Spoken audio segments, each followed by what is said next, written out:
vienlaiks viņš parāda, cik dažādos reģistros viņš spēja dzīvot, eksistēt, kurā ir šī padomju absurds iekšā, tāds ekspresīvs redzējums pilnīgi, un tad atkal ir šī pilnīgi tāda ārprātīgi intīmā līrika. Gribētos to visu sasaistīt ar viņu likteni, konkrēto likteni, kā disidentam, politiskiem ieslodzītajiem. Bet no otras puses tie dzejoļi ir arī, varbūt es pat ieteiktu dažiem tiem dzejoļiem pacelties tam pāri un skatīties uz tiem kā tādiem metafiziskiem ieskatiem īstenībā.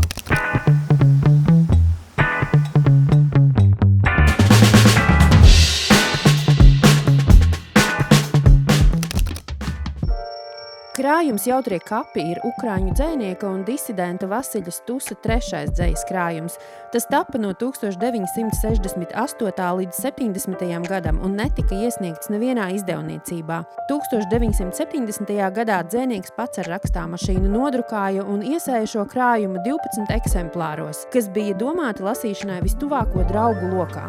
Krājumā Jautrie kapi aktīvi izmantotas groteskas iespējas, tādējādi cenšoties parādīt, cik krasi autors nepiekrīt absurdajai, teatralizētajai antipasaulei.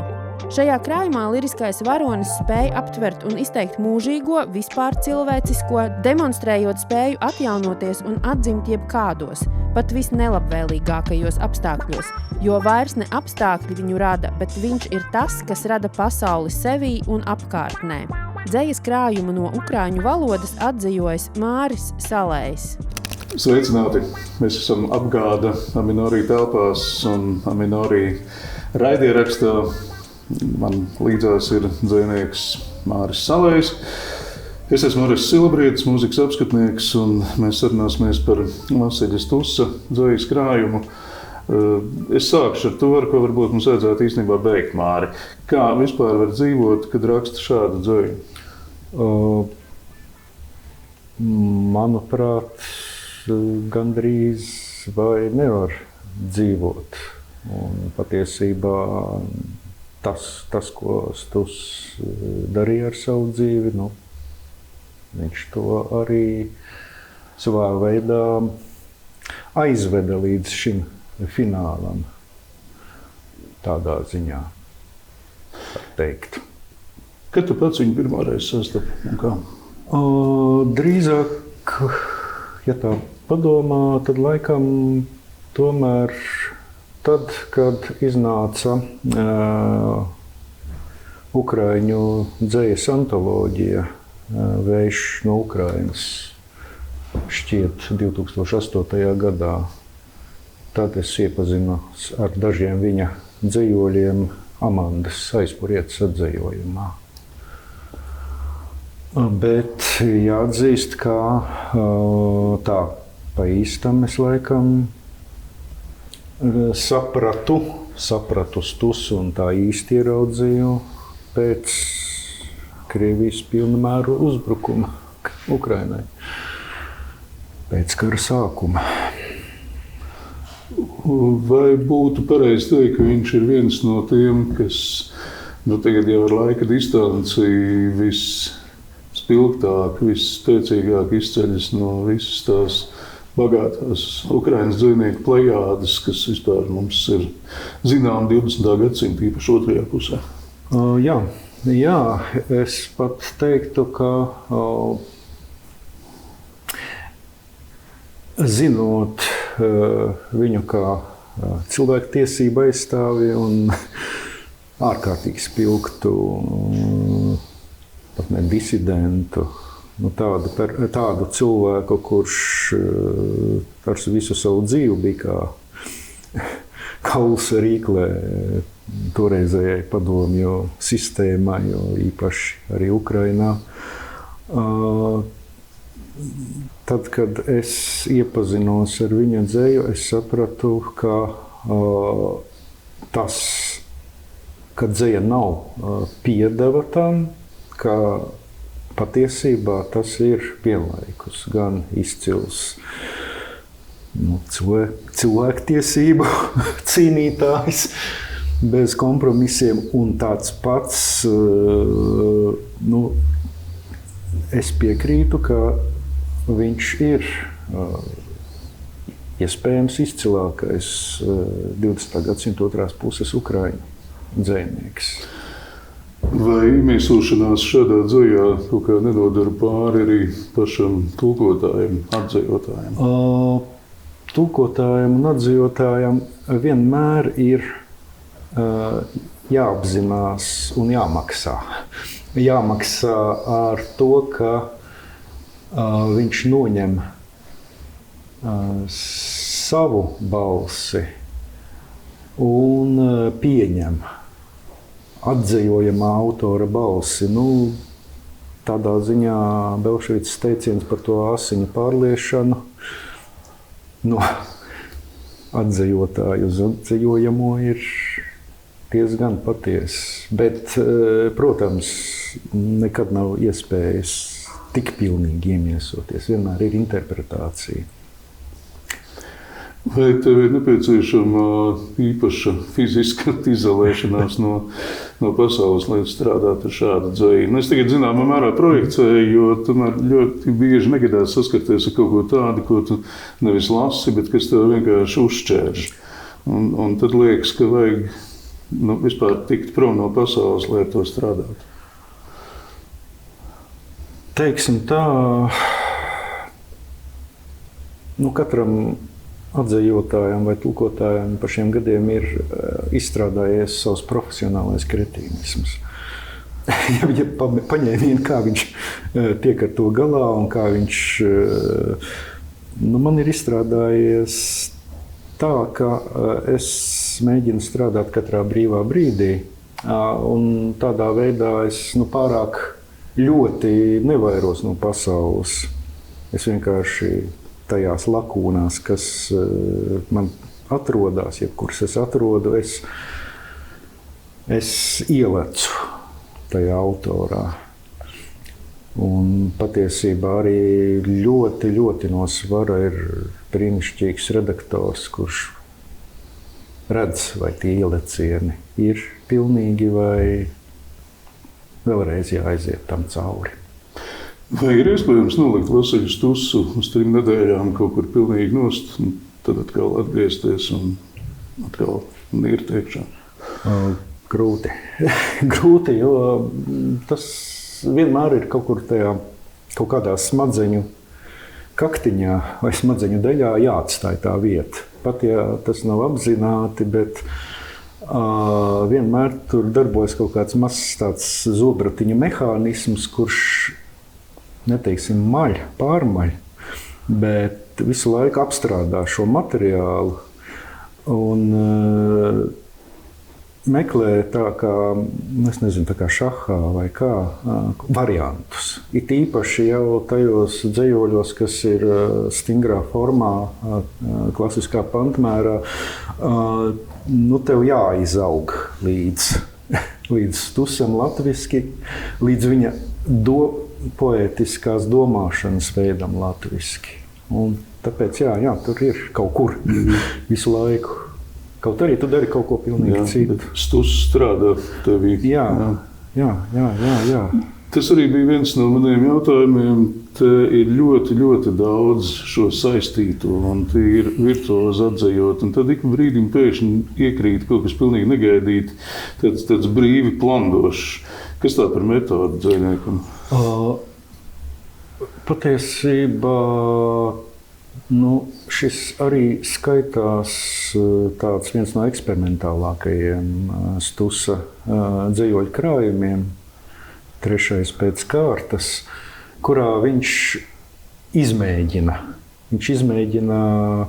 dažādas poētikas, dažādas arī tīri formālas paņēmienus.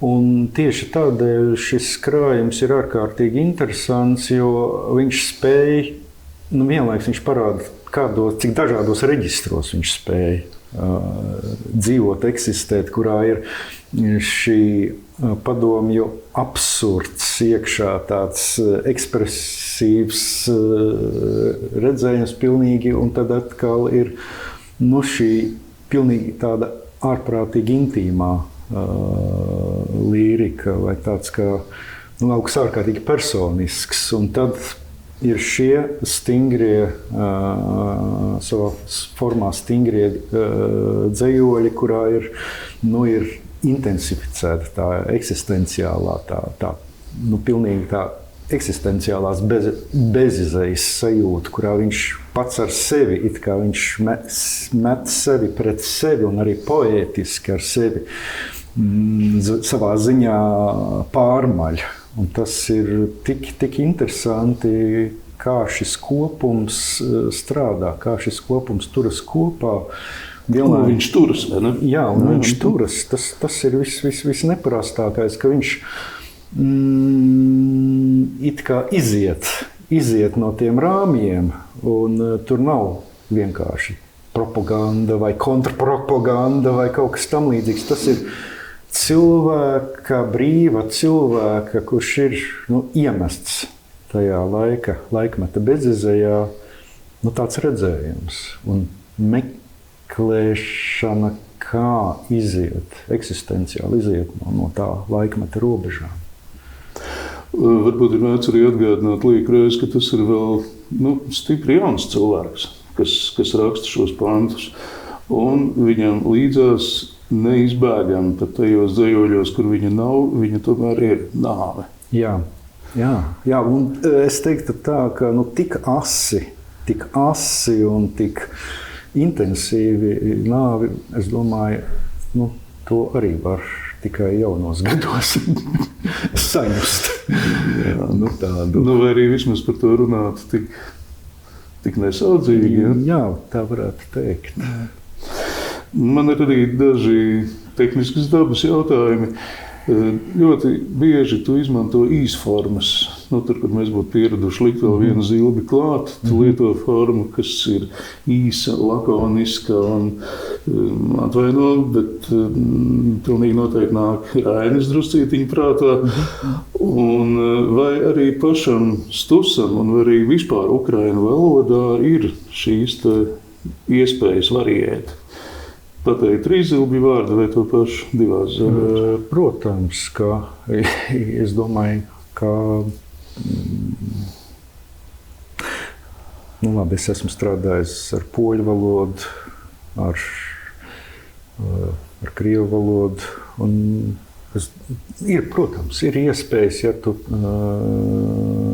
tās redzi, un redzi, ka tā ir izmantots arī oriģinālā, un Stus jau arī ir, pirmkārt, viņam ir šī augstākā filoloģiskā izglītība, lai arī tālāk viņam neļāva studēt un tā tālāk, bet viņš arī ir bijis gan Rilkes atzejotājs, gan Gētes atzejotājs. Tas nozīmē, ka viņš arī tehniski bija spēcīgs. Jā, un turklāt arī jāņem vērā, ka viņam tomēr bija iespēja piekļūt. Viņš savā ziņā arī atjaunoja pārauto tradīciju ar apšauto ukraiņu dzejas un literatūras renesansi. Un tur viņam arī ir šīs dzejas fons. Un tā kā tur ir ārkārtīgi bagāts šis fons, kuru viņš izmanto un ārkārtīgi precīzi un bagātīgi, pilnvērtīgi izmanto. Gribēju jautāt, vai tāds vārds kā rēpuļains, piemēram, tas ir tavā aktīvajā valodā, vai tu pēkšņi atrod vai atceries, tad, kad tev ir darīšana ar Stusu? Nē, tik intensīvi un ar tādiem, teiksim, retāk sastopamiem vārdiem un arī, var tā teikt, Stusa neoloģismiem. Tā jau ir tā atzīvotāja kompetence, kuru varbūt viņš neizmanto savā dzejā vai savā leksikā. Kaut gan skaists vārds, kāpēc viņu neieviest. Jā. Bet piemēram vārds čiksts, tas man vispār bija pilnīgs atklājums. Pat nevarēju domāties, ka latviski kaut kas tāds ir iespējams. Jā, un te ir, lai nav tā, ka visas spalvas man, tur ir arī ļoti liela redaktora padoma daļa, kur redaktors arī skatās un iesaka. Un paldies Mārai Poļakovai, jo viņa ir ļoti daudz darījusi, lai atzījojums tiktu noslīpēts pēc iespējas spožāk. Man liekas, ka mēs to jau varam novērtēt. Un pašā noslēgumā, kuru vienu pantu tu gribētu mums nolasīt šobrīd?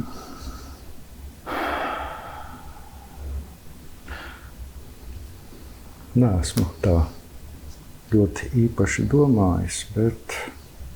Tad kurš atveras? Kurš atveras? Un, protams, ka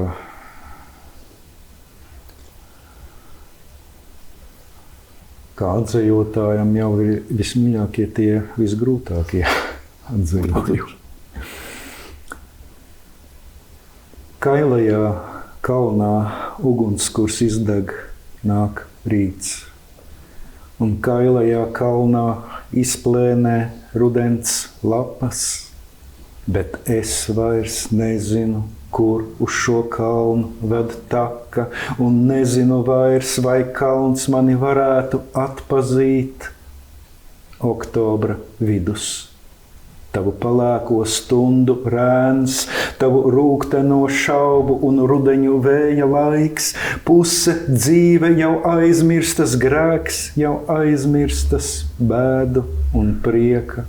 Atspīdums maigs, pusē jau tavu slaidkakla šķiršanos oktobris, un es nezinu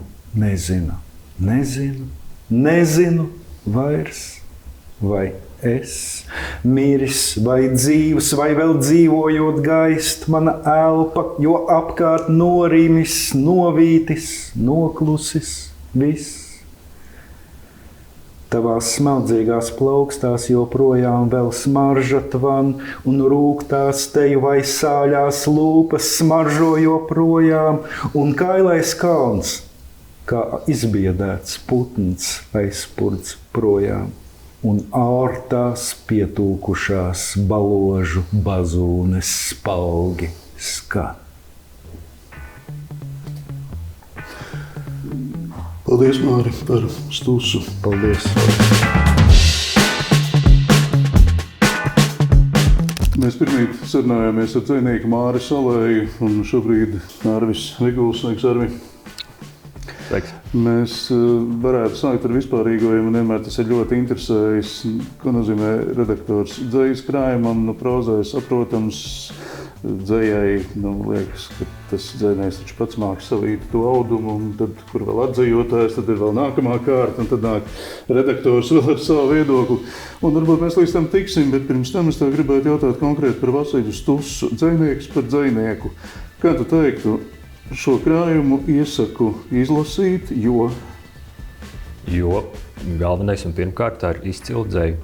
Izcila 20. gadsimta dzeja, un ar to būtu jāsāk. Bez nekādām tur atrunām, tāpēc, ka tā ir ukraiņu dzeja, vai tas vienkārši tas pats pirmais fakts, ka vienkārši tā ir izcila dzeja, ar kur, man liekas, ikvienam, kurš interesējas par dzeju, noteikti būtu jāizlasa, un ne tikai tiem, kas interesējas par dzeju, tā es teiktu. Kā tev šķiet, vai ir ļoti daudz vēl kā tāda, ko mēs latviski neesam uzzinājuši par dzejniekiem 20. gadsimta izcilībām? Kaut vai, piemēram, 20. gadsimta otrā puse, respektīvi, vai daudz ir balto caurumu? Neskaitām šie caurumi ir. Tur ir tāds liels diezgan tūkstnesis, kas ir gan aizpildīts braši ar lielā mērā arī iepriekšējās atzīvotāju paudzes. Knuts Kujnieks, Leons Briedis ir smagi strādājuši, lai šos laukumus aizpildītu, bet, protams, tas ir tur atklājas pasaules un pasaules slāņi un slāņi, kas ir reizēm iesāc domāt. Man vien pašam ir saraksts ar, es nezinu, varbūt kādiem šobrīd 30 autoriem, kurus es gribētu atzījot, bet redzēs, cik ilgs laiks būs nepieciešams, lai to varētu izdarīt. Tev ilgu un darbīgu mūžu. Vasiļa Stusa izcilība, tavuprāt, kur slēpjas? Tieši tagad kā profesionāls saki savu vērtējumu. Viņam ir sava balss, es teiktu tā, varbūt tādēļ, ka tie ir tieši tā viņa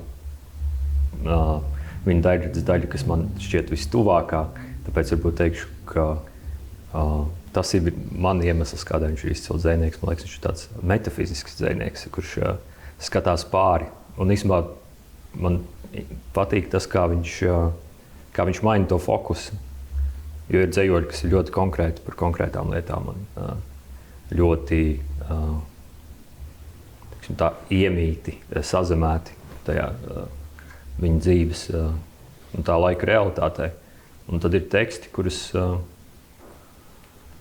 tu lasi, un no vienas puses gribētos to visu sasaistīt ar viņu likteni, konkrēto likteni, kā disidentam, politiskiem ieslodzītajiem. Bet no otras puses tie dzejoļi ir arī, varbūt es pat ieteiktu dažiem tiem dzejoļiem pacelties tam pāri un skatīties uz tiem kā tādiem metafiziskiem ieskatiem īstenībā, teiksim tā. Viens ļoti konkrēts tēls, ko Stuss daudz piemin, un par to mēs arī ar Māru runājām, tā ir nāve. Un vienojāmies, ka par nāvi tik nesaudzīgi un atklāti var runāt, varbūt tiešām salīdzinoši vēl jauns cilvēks, cik Stussam tobrīd ir ap 30, ja?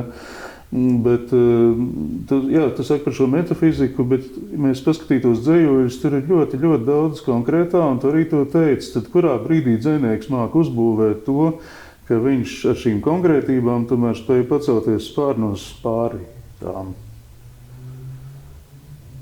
Tur arī ir tā izcilība, jā, ka viņš paceļās, kā viņš to spēja.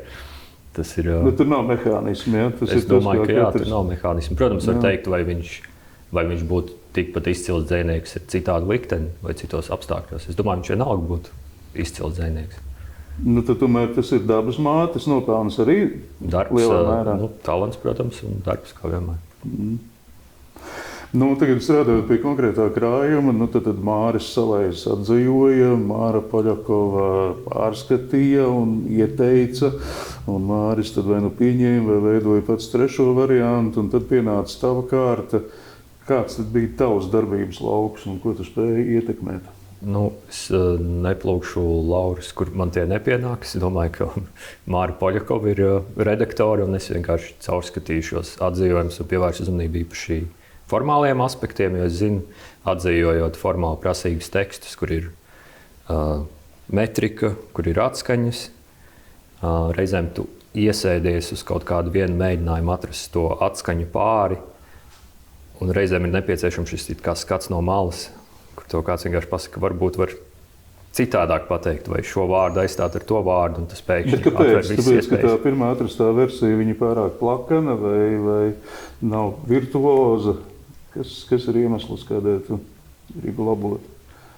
Reizēm tas ir tīri labs, derīgs variants, un varbūt ieraugi kādu, kas tev liekas, varbūt ir labāks, un tad, protams, atzījotājs pats izvēlās, vai viņš piekrīt redaktoram vai nē. Es to vairāk uzskatu kā tādu paralēlu ieskatu, varbūt tādu papildu acu pāri, kurš ieskatās un varbūt kaut kādu padomu var dot. Vienkārši kā praktiķim dot padomu. Lasot, man ļoti pēkšņi kaut kā aizkabinājās acis aiz darbības vārdu noņemāt. Un nezinu, vai tu atceries šobrīd to epizodu vai nē, bet man likās, ka tur viss tik ārkārtīgi virtuozi, tās arabeskas un kā tie vārdi vīsi, un tur ir daudz arī pat nezinām un ļoti daudz reti lietot, un pēkšņi kaut kas tāds, kā tas Stussa stilistikā iedars. Viņš strādā ar valodu, viņš arī ar to ir zināms arī kā tāds neoloģismu arī meistars. Man liekas, tas viss, ko Māris ir darījis savos atzījumos, tas viss tur ļoti labi iedarās. Turpat patiesībā es tik daudz nejaucos.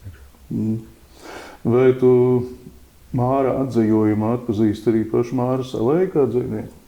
Jā, protams, jā. Tas ir neizbēgami? Jā, es domāju, tas ir neizbēgami, jā. To es arī zinu par saviem atzījumiem. Un jā, tas neizbēgami ir.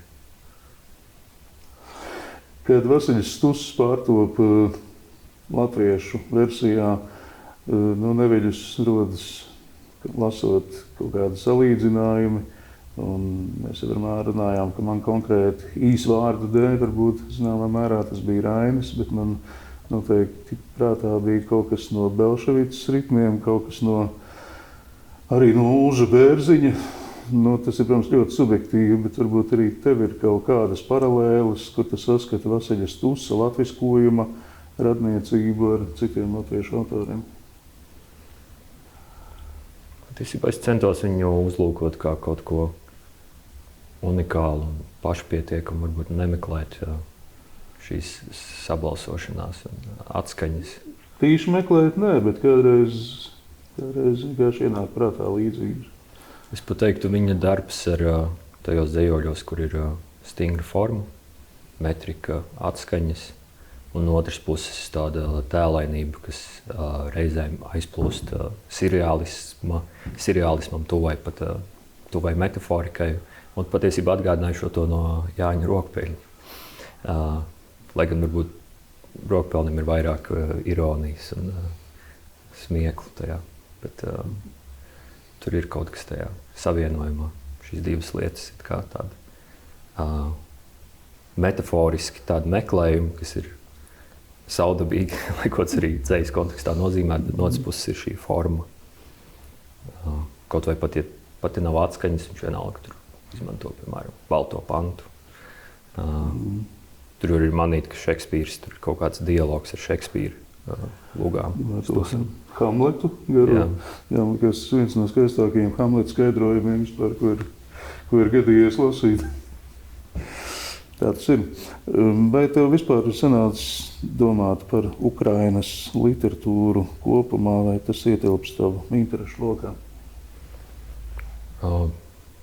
Jā, ietilpst, bet, diemžēl, protams, ir kaut kādas vēl tās paralēlās intereses, kas neļauj varbūt tam Ukraiņu literatūrai veltīt pietiekoši daudz uzmanības un savu laiku un darbu.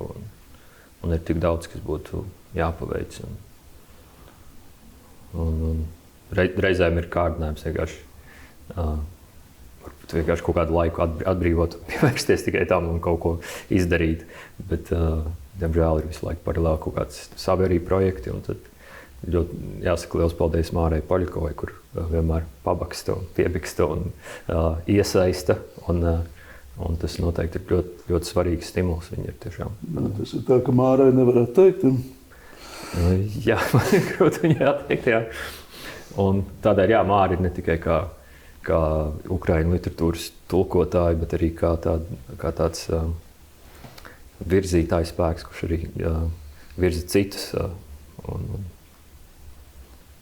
piebiksta un uzrunā un piedāvā un pat jau atrod autorus un saka, tev varētu šīs patikt, tev varētu šo darīt. Pēcvārdu rakstīja Olehs Solovejs, un tur ir minēta tāda formula.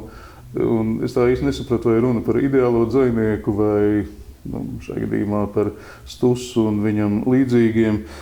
Tā triāde - vientulība, darbs, klusēšana. Vai tu kā dzejnieks un atzejotājs arī vari šādu triādi pieņemt un likt savā darbistabā uz sienas? Jā, vientulība. Varbūt pat ne klusēšana, bet klusums. Ar to klusēšanu, jā, vai tā ir tāda. Es gan drīzāk teiktu, man liekas, ka es nebūšu vienīgais, ka varbūt, ka tas dzejnieks ir vientulībā un strādā ar dzejoli. Tas patiesībā nav klusums, jo bieži tu lasi to skaļi pats sev, lai saprastu, kā tas teksts plūst runātā dzīvā valodā, ne tikai uz papīra, jo tas ļoti maina to pieredzi. Un es pieļauju, ka Stuss iespējams, jo īpaši viņa radošais process noteikti nav norisis tikai klusumā, ņemot vērā kādu, ka viņš tomēr izmanto formu un valodas skanīgumu. Bija viens teikums, par ko es gribēju jautāt Mārim, aizmirsu, varbūt, ka tu vari atbildēt viņa vietā. Tā kā vienīgā vieta, ko es tiešām nesapratu, šīs atmiņas, ko izkropļojis mots. Jā, es teiktu, piemirst arī. Kas? Mots. Kas ir mots? Nomots. Nu, lūk, un šī bija tā vieta, kur īsformu nevarēja nolasīt. Un tā ir mana tumsonība, es tagad absolūti atzīstos. Mēs tiešām ar Māri tik ļoti nopriecājāmies kopīgi par tiem visiem atradumiem, par īsformām, bet mocs, jā. Ak, kungs, nu kā varēja pietrūkt valodiskās attapības? Arī tev ir kaut kas jāsaka tagad. Mots, jā. Jūs tomēr neesat pirmie, kas ir vienojušies, ka šāds vārds eksistē. Es domāju, ka bieži gadās, ka tu jau pieņem to un neuztver, un tā lasīšanas pieredze ļoti atšķiras cilvēkam katram. Tu izlasi un saproti un nepievērsi tam pat jaunvārdam vai darinājumam vai kādai īpašai savdabīgai formai. To vērību varbūt vienmēr, jo apkārt arī ir, teiksim, tā ir vajadzīga. Ceļš šādai dzei ir vajadzīgi vairāki lasījumi, kas atklāj šos. Jā, šajā gadījumā nepietika arī ar vairākiem. Un vienīgais, tas varētu attaisnot ar to, ka iestājās varbūt kaut kāds mūzikas pētnieka instinkts runāt par modu un modalitāti un senajām baznīcas skaņkārtām un līdz ar to piešķirt nozīmi tam, kāda tur vispār nav pat sapņos rādījusies. Nu, lūk, tad dzeju var lasīt gana daudzveidīgi, par to mēs atkal pārliecināmies arī sarunā ar Arvi Vigulu. Arvi, vai tu būtu mieru nolasīt vienu pantu, vienu tulkoto pantu? Jā, šis ir viens no tiem dzejoļiem, kas man šķita, un arī atdzīvojumiem, kas man šķita tāds. Tas bija arī viens no pirmajiem atdzīvojumiem, ko es lasīju, un tas tiešām satriec. Es teiktu tāpat. Man rādās, ka uz pasaules ne es, bet manā veidolā kāds cits velk manu dzīvību. Ne redzokļu, ne ausu, ne roku, kāju, mutes, atsvešināts pats savā augumā. Un sāpju pikucis, tu sevī ieslēgts, aklā tumsā stiedz. Tu piedzimis vien izbaloji, bet miesai nepieaugi. Netiki līdz augumam, vien klaiņotājs starp pasaulēm, pa svešas esmes, dzīli knosies. Nakšu 100 uz priekšu, aizmugurē 100, un tieši vidū mēma kūniņa. No sevdarītām sāpēm nokaitēta balta, kā elles punktiņš, īsi kliedzis visums, sīka saules skrots, kas svešā miesā apmaldījusies. Tu gaidi vēl, kad beidzot dzimsi sev, bet sen jau tevī iegājusi nāve. Jā, te ir tā nāve. Viņi ir, jā. Paldies, Aram. Es.